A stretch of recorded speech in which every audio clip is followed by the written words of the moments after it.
Hello दोस्तों, कैसे हैं आप सब लोग। आप सभी का एक बार फिर से हमारे यूट्यूब चैनल गुसाई एक्सीलेंट एकेडमी में स्वागत है। तो दोस्तों, पिछले लेक्चर में हमने गुप्ता डायनेस्टी के सारे रूलर्स के बारे में पढ़ा था और एक डिटेल वीडियो बनाई थी गुप्ता डायनेस्टी की। तो आज के लेक्चर में हम हर्षवर्धन डायनेस्टी के बारे में पढ़ेंगे, जो गुप्ता डायनेस्टी के जस्ट बाद एक डायनेस्टी बनी थी, उसको हम हर्षवर्धन डायनेस्टी कहते हैं और आज हम उसी डायनेस्टी के बारे में पढ़ेंगे। तो आइए बिना किसी देरी के शुरू करते हैं हर्षवर्धन डायनेस्टी का ये lecture.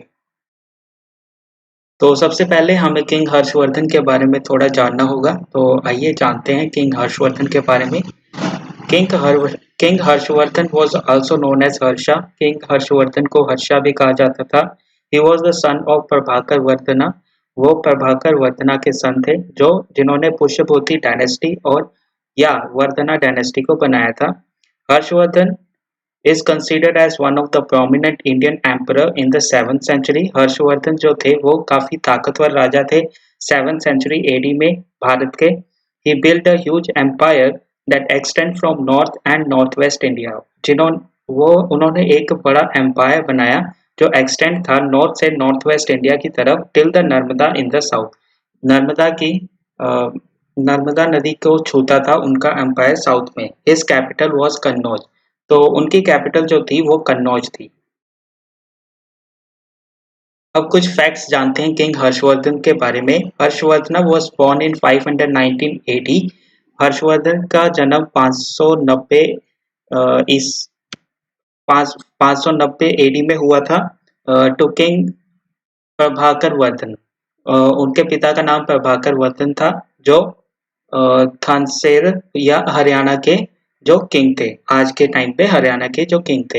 He belong to Pushyabhuti also called Vardhana dynasty.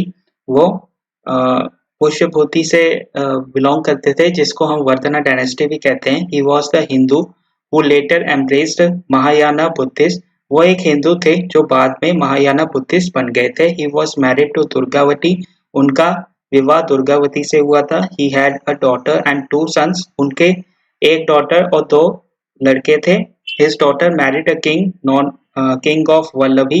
उनकी डॉटर का विवाह किंग ऑफ वल्लभी से हुआ था। वेयर एज उनके जो सन थे, जो 2 बेटे थे, उनको उनके ही मिनिस्टर्स ने मार दिया था। King Harshvardhan deeds was praised to Chinese Buddhist traveler Zhang in his writing।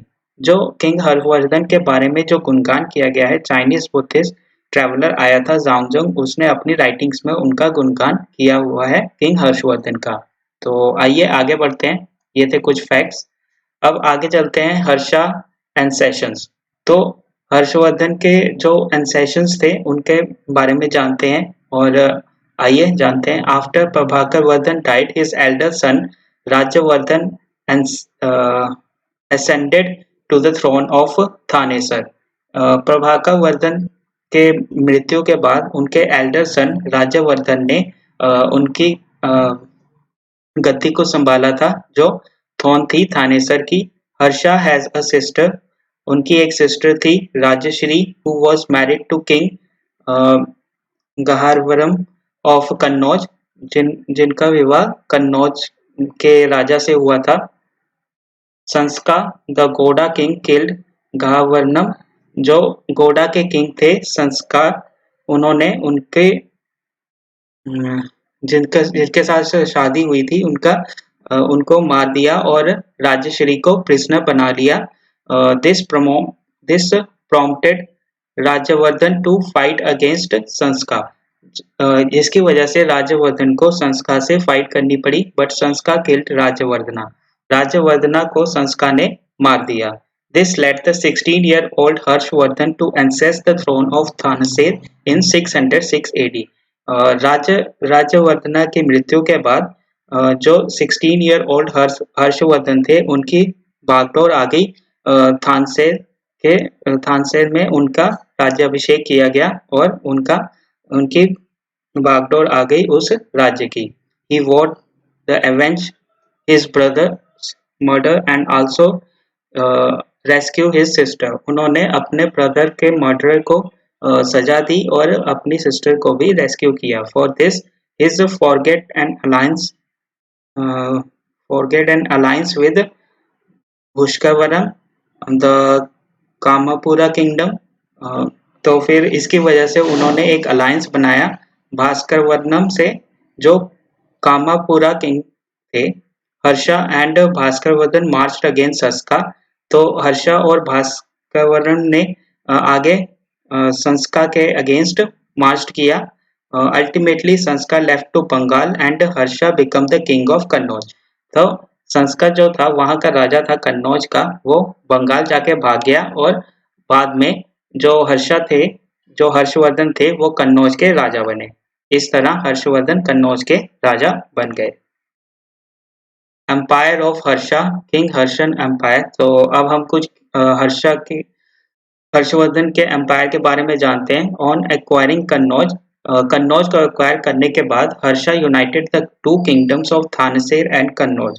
तो हर्षवर्धन ने दो किंगडम्स को एक साथ लिया, कन्नौज और थानसेर को। He moved his capital to Kannauj, उन्होंने अपनी कैपिटल को कन्नौज की तरफ किया।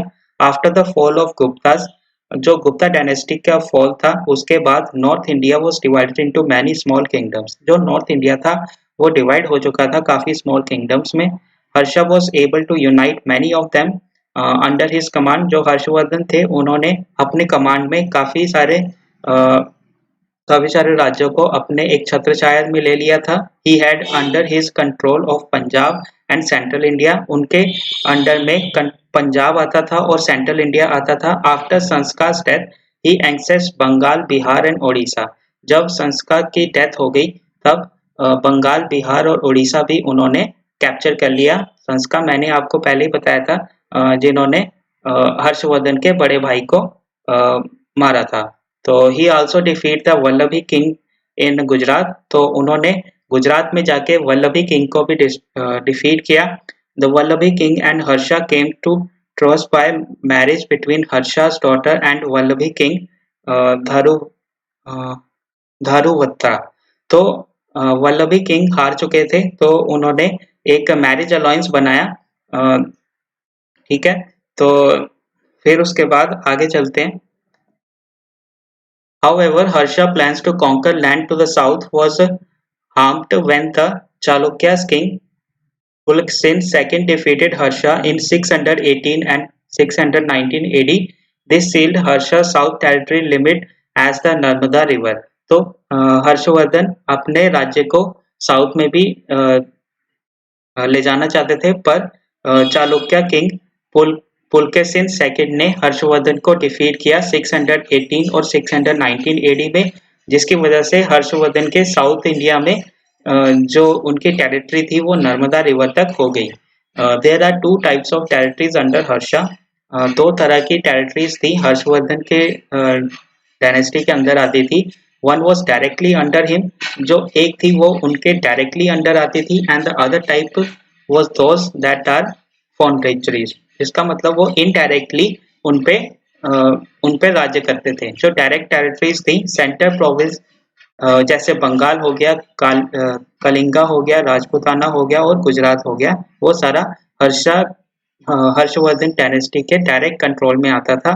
और फॉन्डेटरीज जो अलायंस करके बनाई थी, जिसमें जालंधर, कश्मीर, कामारूपा, सिंध और नेपाल की टेरिटरीज आती थी। Even the feudatories was under the tight command of Harsha.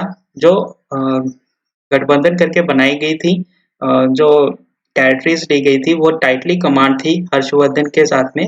Harsh reign makes the biggest and federalism in India. Okay, Hiuen Tsang visit India during Harsha's reign. Hiuen Tsang जो एक चाइनीज स्कॉलर था, वो इंडिया में आया हर्षवर्धन के time पे। He has given very favourable account of king Harsha and his empire. उन्होंने काफी फेवरेबल बातें की किंग हर्षवर्धन के बारे में और उनके एम्पायर के बारे में। ही प्रेज इज जर्नेसिटी एंड जस्टिस। उन्होंने उनकी जस्टिस की भी, जो न्याय न्याय न्याय कार्यालय जो होता था, और सारी चीजें के बारे में उन्होंने सारी चीजें डिस्कस की हैं हुन तांगस्यांग ने अपनी राइटिंग्स में किंग हर्षवर्धन के बारे में। तो आगे बढ़ते हैं। Harsha was a great pattern of the art. तो हर्षवर्धन जो थे उनको आर्ट से भी काफी प्यार था। He himself was an accomplish writer. वो खुद भी एक राइटर थे। He is credited with the Sanskrit work Ratnavali. उन्होंने रत्नावली की रचना की है, प्रियदर्शिका की रचना की है और नागानंदा की रचना की है। Bana Bhatta was the court poet. Bana Bhatta जो थे वो कोर्ट पोएट थे। He compose the Harshacharita. उन्होंने हर्षचरिता को भी कंपोज किया है, which gives the account of Harsha's life and deeds, जो हर्षवर्धन की लाइफ के बारे में बताती है। Harsha generously support the Nalanda university. Harshavardhan ने सपोर्ट किया नालंदा यूनिवर्सिटी को। He had a good tax structure. उनके पास एक गुड टैक्स स्ट्रक्चर था। 1/4 of the taxes collected were used for the charity and the culture purpose। जो 1/4 था वो टैक्सेस का वो कलेक्ट होता था चैरिटी और कल्चरल पर्पस के लिए। Harsha was competent military conqueror and able to administrator. Harsha एक गुड कॉम्पेटेंट मिलिट्री कॉन्करर था और काफी अच्छा एडमिनिस्ट्रेटर भी था। अपने राज्य को चलाने में काफी अच्छा उसका योगदान था। Harsha was the last king to the rule over the vast empire in India before the invasion of the Muslim.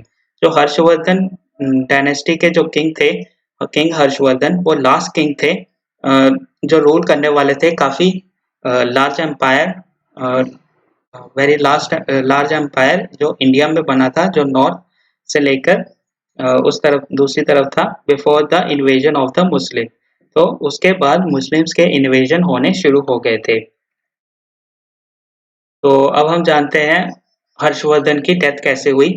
Harsha dies in 647 AD after ruling for 47 years। Harshvardhan की मृत्यु 647 AD में हुई। उनका कार्यकाल जो था वो 41 साल का था। Since he died without any hairs.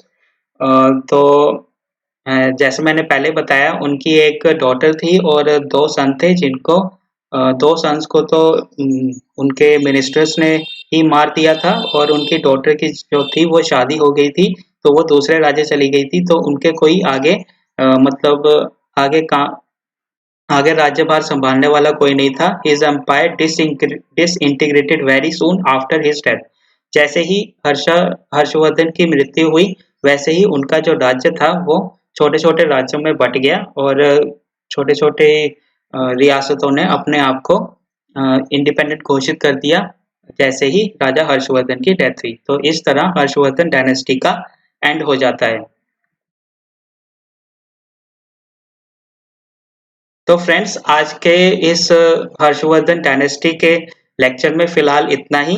अगर आपको इस वीडियो से हर्षवर्धन डायनेस्टी के बारे में कुछ सीखने को मिला और बहुत कुछ जानने को मिला तो वीडियो को ज़्यादा से ज़्यादा लाइक करें और अगर आप हमारे चैनल पे नए हैं तो इस चैनल को सब्सक्राइब जरूर करें और इस वीडियो को ज़्यादा से ज़्यादा शेयर करें ताकि आने वाली जो वीडियोस हैं वो ज़्यादा से ज़्यादा उनकी रीच बढ़ सके और चैनल को सब्सक्राइब जरूर करें ताकि आने वाली वीडियोस जो हैं उनका नोटिफिकेशन आप तक पहुंच सके। तब तक के लिए थैंक यू ऑल।